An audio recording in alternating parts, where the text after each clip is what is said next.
In this video, I'm gonna tell you about the top 5 benefits that you might have if you decided to travel with a light motorcycle.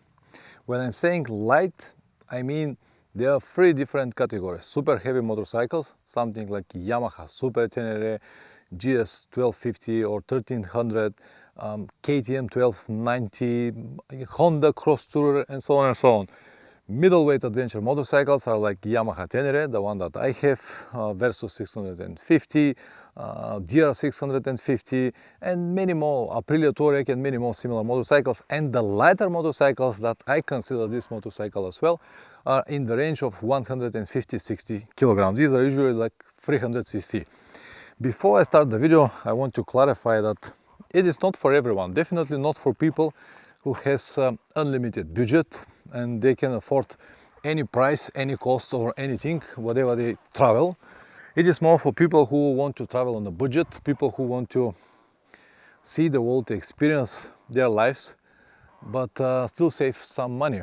As I said, it is different for everyone. If you also travel only around Europe, if you have a passenger, if you travel only on the highways, these motorcycles are not going to be an option. But if you're like me, if you travel on budget and you want to see the world as cheap as possible, then it's a good idea to check it out. I will talk about 5 different things, 5 different very important benefits. I even have them on the list here, so I don't want to forget anything. So let me start with it. First, these motorcycles are very cheap to buy. If you compare this type of motorcycles, Honda 300cc, Kawasaki Versus 300, even now Himalayan, new Himalayan 450, CF Moto 450, or whatever brand or model you decided to have, it will be half of the price of one, let's say, middleweight adventure motorcycle like my Tenere. And also I cannot understand why so many people jump on it, even people that are short and light and they cannot lift this motorcycle, they cannot even touch the ground properly, but they still go for it, and instead they can easily go for something like this. Not exactly this model, because this model is not popular in Europe. It's actually made for the South American market. It's very similar to Honda CRF 300, but it's a air-cooled engine. But the idea is that if you're light, if you're short, if you plan long trips, you can easily go with something like this, half of the price, and you can spend the rest of the money that are left to travel, to see one large continent like South America or Africa or Asia, whatever you decided. But anyway, many people will say, yeah, 300cc, it's not enough for traveling, it's too weak, it's too light. And if you're a heavy guy, well, I'm 105 kilograms without any luggage. With the luggage and the gear, I'm definitely 115 kilograms at the moment. My friend Plamen is around 80 kilograms, and we already covered more than 4,500 kilometers for only 10 days with this motorcycle. So if you travel outside of Europe, you realize that the engine does not really matter that much. There are so many different things that are more important than the engine itself. Number 2 on the list is that this motorcycle, as I said, it's lighter, much lighter than the rest of the models. For example, this one is 150 kilograms. My Tenere is 200 kilograms. So this one, even with the luggage, is around 160. The Tenere with the luggage is around 220. I'm not even discussed that many people convert their motorcycles before they even start luggage to very heavy machines, because they are crash guards, bush plates, luggage racks and all of this stuff, top cases, and they made them so heavy before they even start. But these type of motorcycles are generally light, and this will save you a lot of problems on the road, because as you know, as I said many times, the weight always matters. Might not be today or tomorrow, but on some stage, especially on your long trips, you will realize that the lighter you are, the better. It is going to be just so much easier for you. Everything, every single day. It is just without any doubts.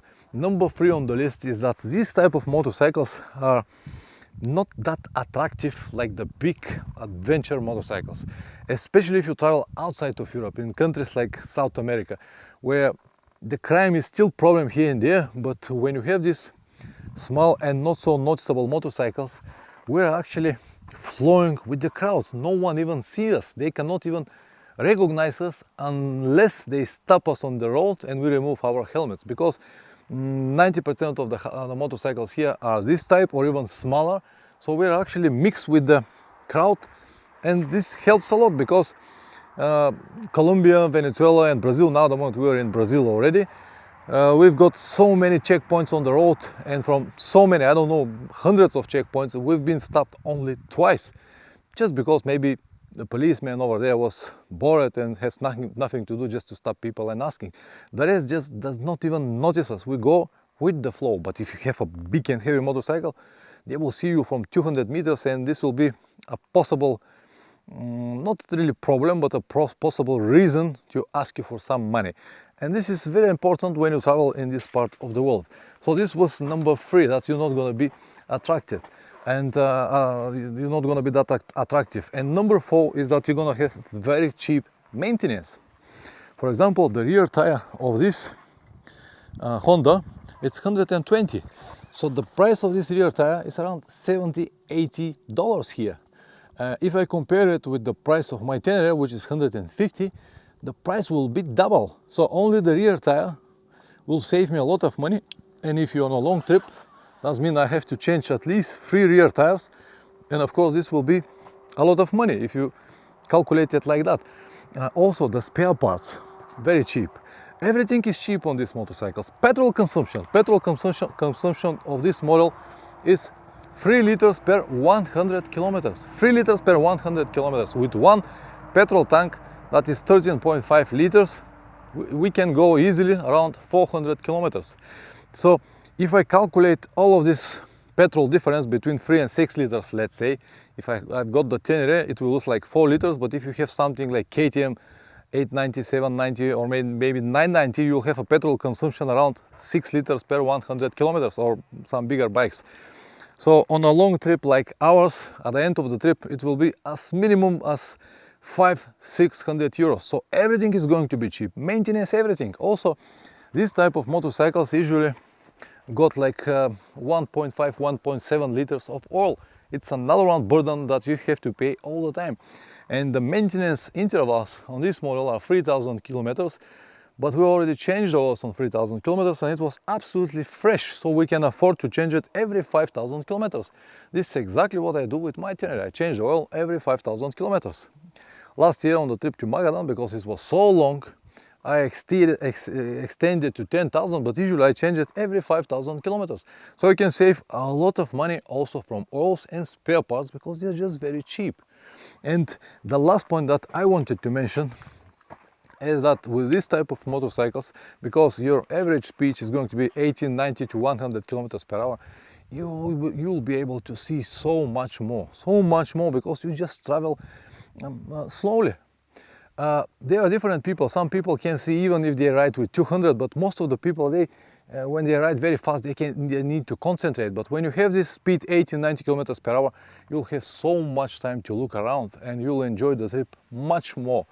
And every time when you need to park your motorcycle, push it here or there, you will just thank me that you're so light, and your trip is going to be so much smooth. I really hope that some people will listen and they will consider this type of motorcycle as a real travel machine, because this will save them a lot of problems and money and everything on the road. And I also hope that this video will help to at least one person. So press like or dislike, whatever it deserves. If you subscribe, even better. If you don't know so far, I upload on my second channel motorcycle adventures travel videos. Almost daily I upload short updates from the trip where we are at the moment, and when I get back home I'll make a very detailed episodes about the whole trip. But if you haven't subscribed to the second channel, you can do it as well. Thank you very much for watching, guys, and see you in the next video. Ciao.